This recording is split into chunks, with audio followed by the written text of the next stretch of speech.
Gabriel Poveda, jogador muito importante, jogador novo, bom, e tá sendo, com toda certeza, visado por muitos clubes do nosso futebol também do exterior. Qual é a atual situação do Gabriel Poveda? Já chegou alguma coisa? Dá para adiantar se o Poveda permanece pelo menos nessa janela dos 10 dias? Com toda certeza deve permanecer. Mas existe algo para a próxima janela? Qual é a situação, Alarcon? Poveda, atleta que tem contrato até 30/11 de 2025. Está muito feliz no Vila Nova. Seu representante também muito feliz com o momento que ele atravessa no Vila Nova. A gente sabe que ele ainda vai nos entregar bastante luta, gols e pontos. Esse é o nosso objetivo. Portanto, tranquiliza o torcedor que o Poveda está conosco aí, muito provavelmente vai até o final da temporada vestindo a camiseta do Vila Nova. Alarcon, uma pergunta de um ouvinte muito especial aqui, o João Reis Araújo, ele é pai do saudoso Cristiano Araújo. Pô, legal. Ele tá aqui na nossa transmissão e perguntando para você. Pergunta para o Alarcon se ele já está negociando com os jogadores Pedrinho do Cuiabá e Lincoln do Atlético. Foi bem específico o João Reis. Seu João, nós não temos negociação com esses atletas. O Pedrinho, eu soube que estaria retornando para o exterior. E o Lincoln, nós não traçamos nenhuma conversa com ele, até porque nós não estamos buscando, nesse momento, essa posição, que é a posição do centroavante. Então um abraço aí pro João Reis. E Alarcon, uma frase que ficou muito marcada nessa gestão, e principalmente depois que você entrou também, assumiu a cadeira de diretor do Vila, sobre essa busca por oportunidades no mercado. Eu queria que você falasse o que são essas oportunidades, se hoje tá meio escasso essas oportunidades, e se o Vila Nova, como é que eu posso estar dizendo, pode ser que o Vila apresente ou anuncie algum jogador nessa janela dos 10 dias.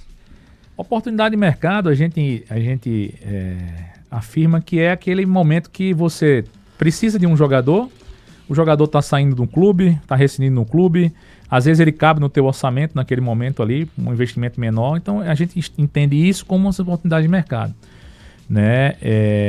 Eu vou dizer a você bem sincero, o Vila hoje trabalha em uma contratação, temos boa chance de concretizar isso aí, não temos papel assinado, não temos nada, o jogador está numa situação de desvincular-se da sua equipe, no caso de origem que ele está no momento, então pode ser que a coisa aconteça, nós estamos trabalhando diuturnamente para isso acontecer, né? Esperamos poder ter essa oportunidade de poder ofertar mais essa peça para o professor Rafael Lacerda. Mas você acha que não vai acontecer nessa janela do Super Mundial, não?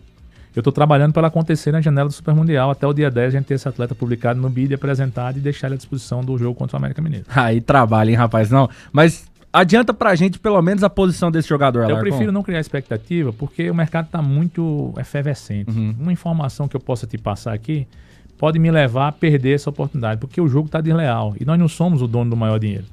Nós temos que saber e reconhecer que o nosso poder de investimento é bem menor em relação aos demais. Então a gente prefere trabalhar silenciosamente, né? Estamos trabalhando dessa forma e torcendo muito que Deus nos abençoe, como tem abençoado até o presente, que a gente possa concretizar. Muito inteligente. Demais. Eu chamo ele de homem trabalho. Muito rápido nas respostas. Agora, só para entender bem a função de um executivo de futebol. Antes eu quero dizer, Ney e Jean, vocês fiquem à vontade para perguntar também pro Pacheco, tá? Vocês podem interferir, às vezes eu não estou chamando, mas dá uma chamada aí, faço questão que vocês participem. Só para entender o papel de um executivo de futebol no estado de Goiás, ou no Vila Nova especificamente, o seu caso. Hoje você tem contatos para se contratar um bom jogador. É só através dos empresários, aquela coisa de, vamos ver alguns lances aqui, o empresário vem e te oferece, tem um jogador tal em tal lugar, e vem outro empresário e te oferece, ou o executivo de futebol, ele tem uma entrada, por exemplo, num Vitória, onde você trabalhou, um Vasco, de onde vocês trouxeram o House, num Palmeiras, num São Paulo, em grandes times, você tem uma entrada nesses times, tem uma amizade, tem algum conhecimento, ou se contrata apenas pelas ofertas dadas pelos famosos empresários do futebol? Como é que funciona isso? Na verdade, vou tentar te explicar, Paulo. O Vila, e eu acho que o futebol, principalmente essas equipes do nível de Série A, B, até a própria Série C, eles hoje montam seus departamentos de análise, onde tem lá profissionais que vivem vasculhando o mercado na busca de bons jogadores, de opções. É uma lista lá com 5 opções, o primeiro nome, o segundo nome, a terceira opção. Então, em cima daquelas informações, você vai colhendo se o cara tá atuando muito, se tá atuando pouco, se tá feliz, se não tá feliz. Dali você capta a questão de quem é o agente. Então você não pode fazer uma abordagem direta no jogador hoje. Se você faz isso, o próprio agente já se sente incomodado. E aquilo ali volta-se contra você. Bom, então aí está a diferença, então. Por exemplo, Ney, por favor, coloca Ney na tela, por gentileza. Tá a diferença da sua época, né, Ney? Na sua época não tinha esse profissional, né? Por exemplo, o Paulo... na sua época, o Paulo Nelly foi lá... sobre isso. Né? Nós já até comentamos sobre isso, já, sobre a dificuldade hoje que os clubes têm em contratar. Porque muita gente, né, eu ouço falando, né, criticando o jogador. Porque o jogador fez isso, o jogador fez aquilo, o jogador não quis ficar... o jogador pediu tanto. O jogador hoje não pede nada. O jogador hoje ele é a segunda voz. Perfeito.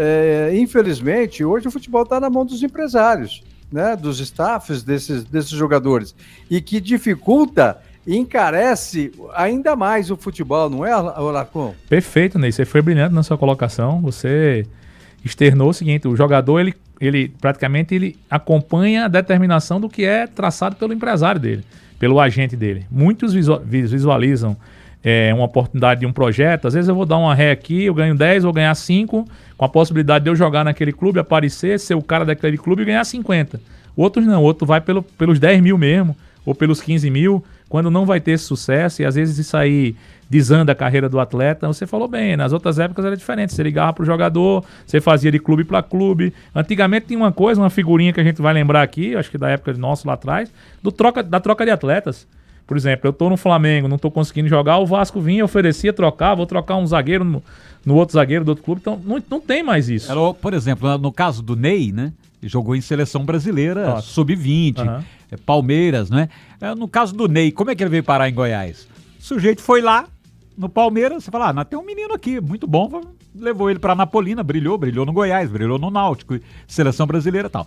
Né? Assim, exatamente. Não tinha empresário no meio, não tinha ninguém, né? Então, isso dificulta para você hoje, como um diretor executivo de esportes e futebol, ou isso atrapalha mais do que ajuda, não? Cara, eu costumo dizer, Paulo, que isso aí coube a nós uma adaptação ao funcionamento do que é hoje. Hoje eu tenho... É uma guerra vencida, né? Não adianta chorar, né? É superada, porque se eu for ao contrário disso, eu não vou conseguir ninguém. Se eu não tiver boa relação com o agente, o que é que eu tenho que fazer? Eu tenho que atrair o agente para o meu clube, mostrando para ele a estrutura, a condição, o plano, que é não só do Vila ganhar, do atleta ganhar, dele também ganhar. Ganhar como? Com a boa atuação do atleta dele. Posteriormente, negociações futuras, onde ele vai ser remunerado pelo trabalho exercido por ele. Então, assim, a figura do agente hoje, ele tem que ser um parceiro do clube.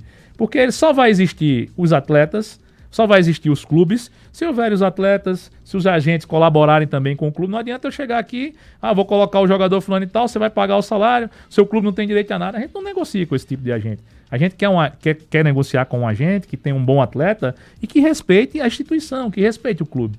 Porque o clube forte significa que ele também vai estar forte, que o atleta dele também vai estar forte. Então é uma adaptação, é a modernização do futebol, como a gente fala. É o que tem acontecido de novo, a gente tem que acompanhar, senão a gente fica pelo caminho.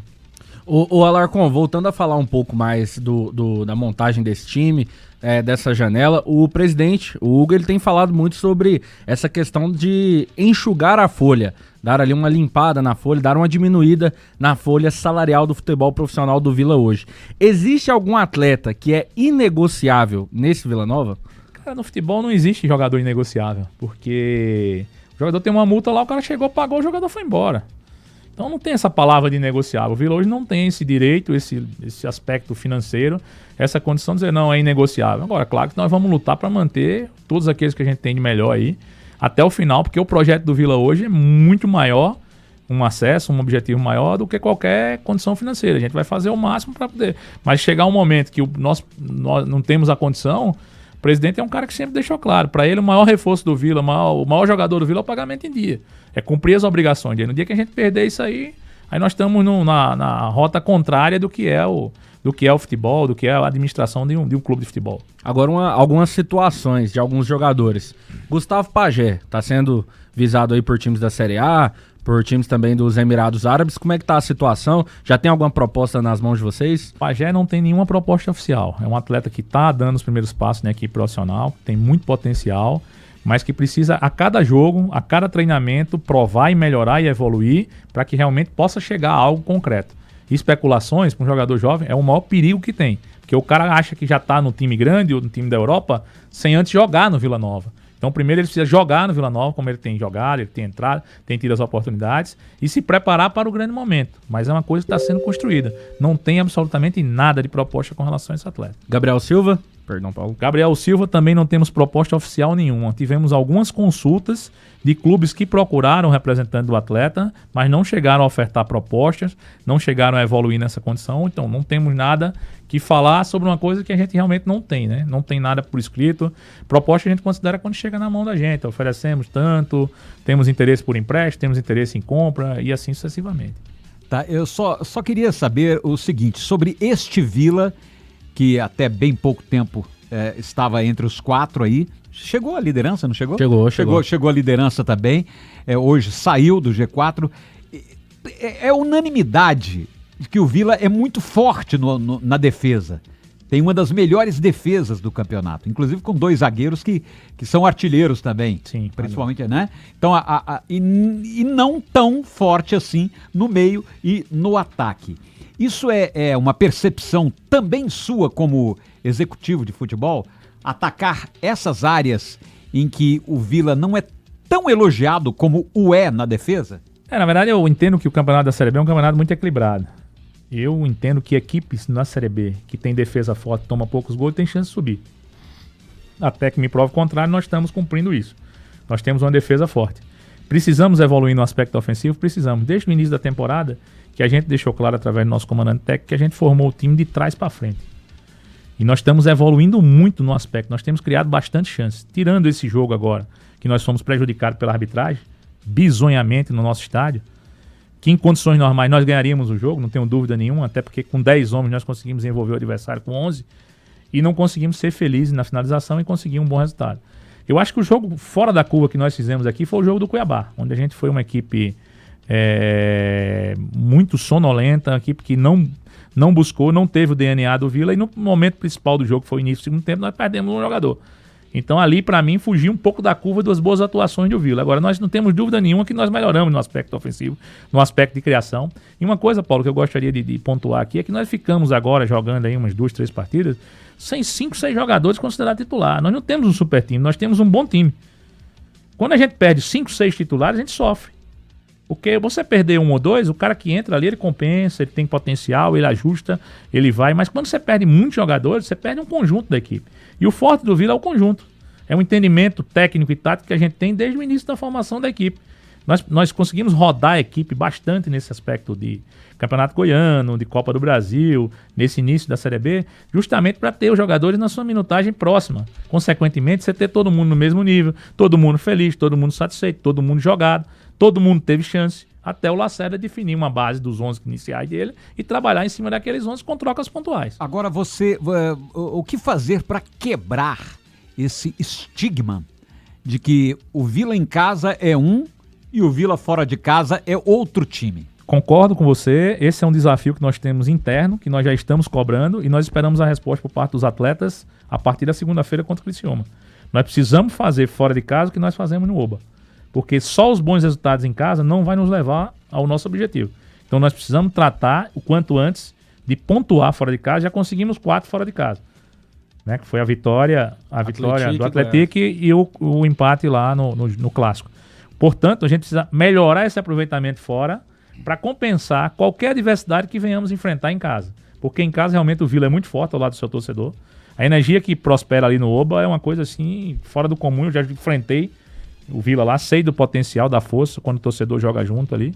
Agora, nós precisamos levar isso para fora de casa. Temos uma grande oportunidade na segunda-feira de fazer um grande jogo, de conseguir um bom resultado e trazer de volta para nós a confiança e fazer em casa contra o América Mineiro o dever de casa. Sabemos que viemos enfrentando agora uma sequência difícil, mas temos bastante atletas retornando aí salve, eu acho que o Guilherme Paredes, que não vai ficar apto para esse jogo. No restante, nós vamos ter todo mundo à disposição do professor Lacerda e o Igor Henrique, que está suspenso, para que a gente possa ter os melhores atletas selecionados por ele para essa partida. Antes de passar para o Fofão aqui a palavra, só uma pergunta. Os especialistas dizem que todo time tem que ter um líder dentro de campo. É aquele cara que fala grosso, aquele cara que grita, aquele cara que dá o esporro ali, aquele cara que chama a atenção. Quem é o líder nesse time do Vila? Thiago Pagnussá.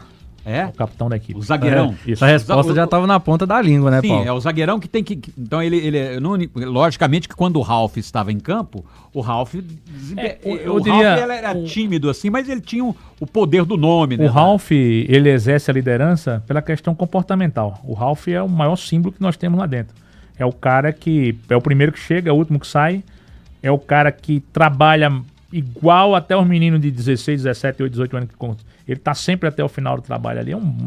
É um excelente profissional. O Ralf nos entrega para nós hoje, é claro, quando joga, tem atuado, dá-se a vida ali dentro do campo. É um cara que sempre foi um lutador, um jogador bastante guerreiro. E ele, junto com os demais jogadores mais experientes, fazem esse trabalho de nos dar essa tranquilidade fora do campo, administrando o elenco no dia a dia, né, nos problemas que temos, nas adversidades, nas palavras, no comportamento, no treino, no trabalho e no jogo principal.